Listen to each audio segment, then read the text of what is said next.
오늘 성경 말씀은 마가복음 8장 31절에서 33절입니다. 베드로 사도의 삶은 크게 두 단계로 나누어 볼 수 있습니다. 예수님을 만나 부르심을 받고 따라다니면서 많은 가르침을 받던 시기와 예수님을 부인한 이후 용서받고 초대교회를 이끄는 위대한 일꾼으로 살았던 시기로 나누어집니다. 그 중에 오늘은 전자 부분, 즉 예수님과 만나 부르심을 받고 따르던 베드로에 대해 살펴보겠습니다. 베드로는 밤새 고기를 잡지 못해 허탈한 상태에서 그물을 씻었습니다. 그때 예수님이 베드로의 배에 오르시더니 육지에서 조금 떼라고 하시고 배에 앉아 무리들을 가르치셨습니다. 그런데 말씀을 마치시더니 깊은 데로 가서 그물을 내려 고기를 잡으라고 하시는 것이었습니다. 이때 베드로는 두 가지 면에서 동의하기 어려웠을 것입니다. 첫째, 보통 물고기는 아침에 햇볕이 잘 드는 얕은 물가에 있기 마련인데 밤새도록 허탕친 깊은 곳으로 가 그물을 내리라고 하신 것입니다. 둘째는 예수님은 목수의 아들로 목수일만 해왔을 것인데 업으로 잔뼈가 굵은 자신에게 물고기 잡는 것을 명하셨다는 것입니다. 베드로는 내키지 않는 마음으로 반신반의하면서 그물을 던졌을 것입니다. 그런데 그물이 찢어질 정도로 고기가 많이 잡혀서 동료들의 배를 불러다 나누어 실었는데 두 배가 거의 가라앉을 정도였습니다. 사실 베드로는 이 사건이 일어나기 이전부터 예수님을 알고 있었습니다. 예수님이 시몬의 집에 들어오셔서 중한 열병을 앓고 있던 시몬의 장모를 고치신 적이 있었습니다. 베드로는 그때까지 예수님을 부분적으로 알고 있다가 이 초자연적인 사건을 통해 그분이 구약시대 때부터 그토록 사모하고 기다리던 메시아, 곧 하나님의 아들 그리스도시라는 것을 깨닫게 되었습니다. 동시에 완전하고 거룩하신 예수님 앞에 선 자신이 너무나 추악하고 더러워 보였습니다. 짧은 시간이었지만 그 순간 베드로는 예수님 앞에서 이기적이고 위선적인 자신의 모습을 보면서 자기도 모르게 예수님의 무릎 아래 엎드려 주여 나를 떠나소서 나는 죄인으로소이다 라고 외쳤습니다. 베드로의 이 본능적이고 돌발적인 고백은 놀랍고 충격적인 것이었습니다. 그는 자신도 모르게 아주 귀한 교훈을 우리에게 가르쳐 주었습니다. 즉, 한 인간이 자기를 지으신 창조주 하나님을 만날 때 보일 수 있는 그야말로 있는 그대로의 모습을 보여준 것입니다. 우리 같은 죄인이 하나님을 만날 때 이 과정이 생략되어서는 안 됩니다. 이 땅에 살면서 온갖 죄악에 물들어 더러워진 인간이 하늘의 거룩하신 분을 뵈면서 어떻게 아무렇지 않은 듯 그분 앞에 설 수 있을까요? 보통은 숨거나 도망치거나 아니면 형편없는 존재임을 솔직히 인정하고 그분의 처분에 자신을 맡길 수밖에 없을 것입니다. 그런데 오늘날 많은 사람들이 이 과정을 건너뛰고 적당히 하나님께 돌아옵니다. 자신이 죄인이라고 고백은 하지만 정말 하나님께 돌아온 것인지 의심스러울 때가 많습니다. 왜냐하면 예수님을 믿는다고 하면서 자신이 죄 많은 인간이라는 사실을 절실하게 느끼지 못하기 때문입니다.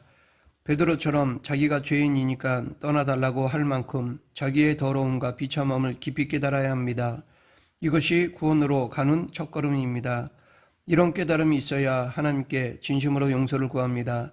이 과정을 생략한 채 하나님을 믿는 사람은 반드시 언젠가는 이 출발점, 즉 자신이 얼마나 비참하고 한심한 죄인인지를 고백하는 지점으로 되돌아가야 합니다. 원래 예수님을 만날 때 자기 본연의 모습을 처음 접하고 큰 충격을 받는 것이 당연한 것입니다. 인간은 누구나 다 죄인인데 문제는 자기가 얼마나 큰 죄인인지를 깨닫지 못한다는 데 있습니다. 그러다가 어느 날 하나님은 은혜로 자신이 얼마나 위선적이고 이기적인 사람인 줄 알게 되면 울 수밖에 없습니다. 선지자 이사야도 하나님의 영광 앞에 서게 되자 재앙받을 자가 바로 자신이라는 것을 깨닫고 부정한 자요 망할 자라고 고백하였습니다. 이사야 6장 5절 화라도 나여 망하게 되었도다. 나는 입술이 부정한 사람이요 나는 입술이 부정한 백성 중에 거주하면서 만군의 여호와이신 왕을 배웠음이로다. 오순절에 베드로가 각국에서 온 유대인들에게 예수님을 전했을 때 제대로 깨닫게 된 사람들의 반응도 마찬가지였습니다. 그들은 마음에 찔려 형제들아 우리가 어찌할꼬? 라고 물었습니다. 예수님을 믿을 때 이런 경험이 있었다면 다행이지만 그렇지 않다면 진지하게 자신이 정말 거듭났는지 확인해 보아야 합니다. 죄인을 위해 예수님이 오셨는데 그 예수님 앞에 자신이 죄인이라는 사실을 깨닫지 못한다면 잘못된 것입니다. 자신이 형편없는 죄인임을 깨닫고 지금 울어야 마지막 날 예수님이 심판하실 때 울지 않습니다. 그때 가서 울지 말고 나 같은 죄인을 살리신 예수님의 은혜를 깨닫고 지금 울어야 합니다. 특히 모태신앙들은 예수님 앞에 한번 깊이 울어본 경험이 있어야 합니다. 이런 과정이 없이 교회만 다녀서는 안 됩니다. 이런 의미에서 주여 나를 떠나소서 나는 죄인으로소이다 라는 베드로의 고백은 인간이 할 수 있는 가장 값진 고백이요 유일무이한 외침입니다. 베드로에게 예수님은 무서워하지 말라 이제후로는 내가 사람을 취하리라 라고 말씀하셨습니다. 온 우주의 창조주이시며 자기를 지으신 예수님을 만나면서 자신의 더러움과 추악함을 보게 된 베드로는 굉장히 두려웠던 것 같습니다.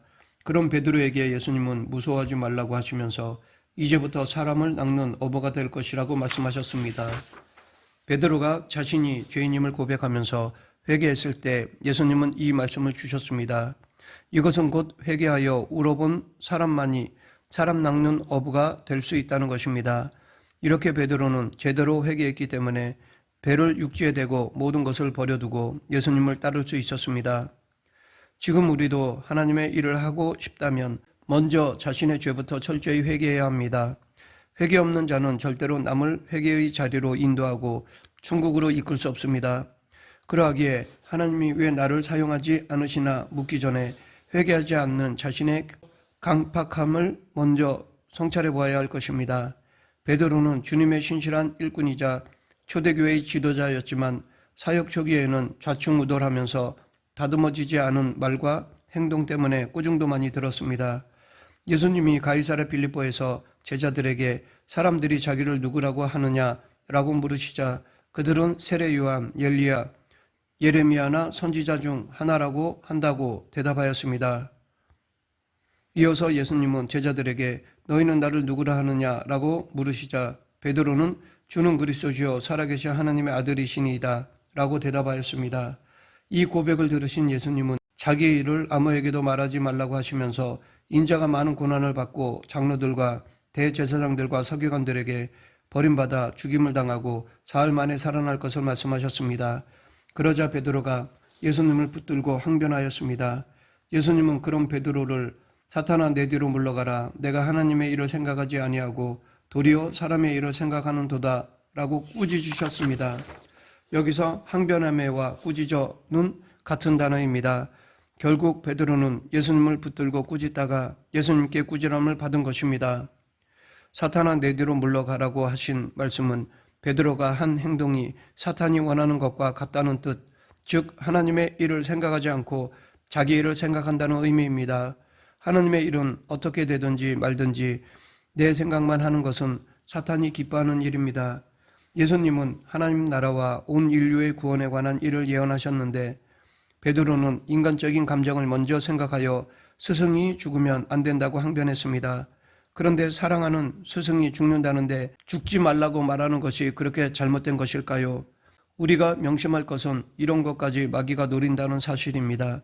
베드로는 사랑하는 예수님이 죽는다니 걱정이 되어 그런 일이 일어나지 않기를 바라는 순수한 동기로 예수님을 말렸는지도 모릅니다. 그런데 예수님은 그런 베드로를 향해 사탄아 물러가라고 꾸짖으셨습니다. 그리스도인들은 베드로처럼 인간적인 것만 생각하는 선한 동기를 조심해야 합니다. 하나님과의 관계는 잘 안 되어 있으면서 사람과의 관계만 중요시 여기는 휴머니즘, 이것이 바로 마귀가 전략적으로 노리는 부분입니다. 그러하기에 우리는 예수님 없는 휴머니즘을 조심해야 합니다.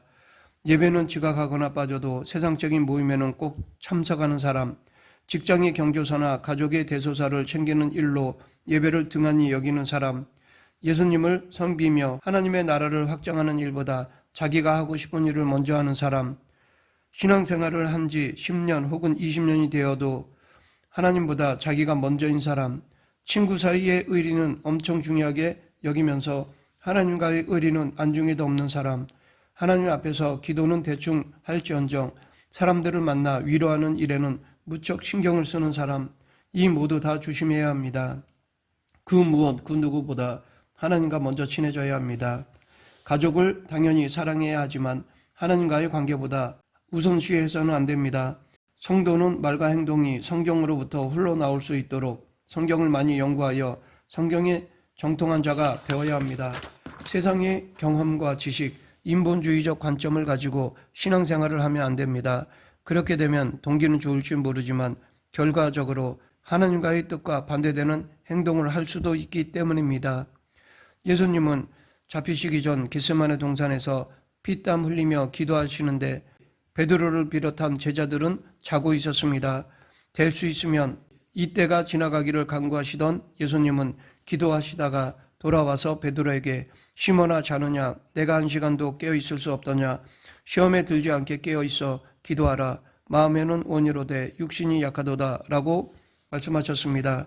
예수님이 잡히시던 날 밤에 예수님은 기도로 준비하셨지만 베드로는 아무 생각 없이 잠을 잤습니다.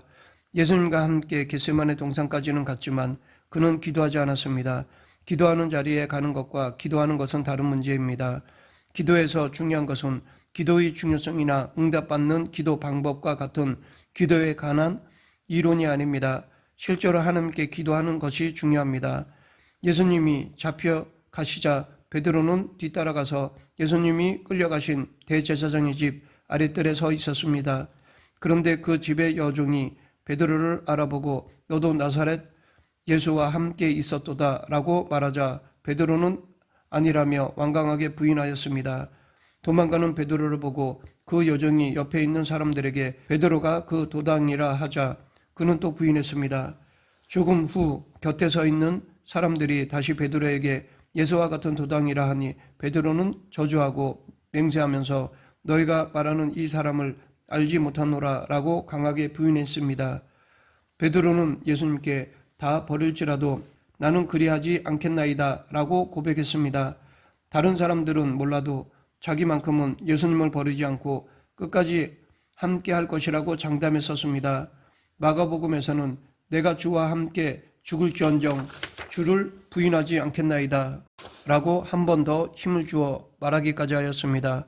하지만 그 결심과는 달리 그는 결국 예수님을 모른다고 부인하며 배신하였습니다. 예수님을 신문하는 자들이 칼을 들이대며 추궁하는 것도 아니고 단지 지나가던 여종 하나가 쳐다보면서 던진 말에 그렇게까지 반응한 것입니다. 이처럼 준비되지 않은 결심이나 헌신은 쉽게 무너지고 맙니다. 그러므로 굳은 각오나 결심으로 어떤 일을 할 수 있으리라 장담하지 말아야 할 것입니다. 아무리 비장한 각오로 큰 결심을 했더라도 인간은 여전히 연약하고 나약한 존재입니다. 이전에 베드로가 예수님께 드린 말은 진심이었습니다. 결코 빈말이 아니었습니다. 하지만 그는 결국 예수님을 부인하였습니다. 이것이 인간의 한계입니다. 아무리 자신감이 있어도 상황이나 여건이 불리해지면 마음이 변합니다. 이 연약한 마음은 근본적으로 베드로가 기도하지 않았기 때문입니다. 성령의 권능을 구하지 않았기 때문입니다. 겟세마네 동산에서 잠을 자지 않고 예수님처럼 기도했다면 결과는 달라졌을지도 모릅니다. 기도는 우리에게 이만큼 중요한 것입니다. 말씀을 맺겠습니다. 베드로는 예수님을 믿고 따르며 가르침을 받았지만 결정적인 순간에는 예수님을 부인하고 도망쳤습니다. 겉으로는 제자 훈련을 잘 받은 것처럼 보이지만 실제는 그렇지 못했습니다. 이처럼 사람의 생각이나 감정, 의지로는 온전히 예수님을 따를 수 없습니다. 인간적인 힘이나 능력으로 예수님을 따르려 한다면 우리도 실패할 것입니다. 우리는 끊임없이 기도하며 성령의 권능을 구해야 합니다. 그 성령의 권능으로 하나님의 일을 하는 저와 여러분이 되길 간절히 축원합니다. 기도하겠습니다. 사랑과 은혜가 풍성하신 하나님 아버지, 내 힘, 내 능력이 아닌 성령의 권능으로 하나님의 사명을 감당하는 그리스도인이 되게 하여 주시옵소서. 예수님 이름으로 기도드립니다. 아멘.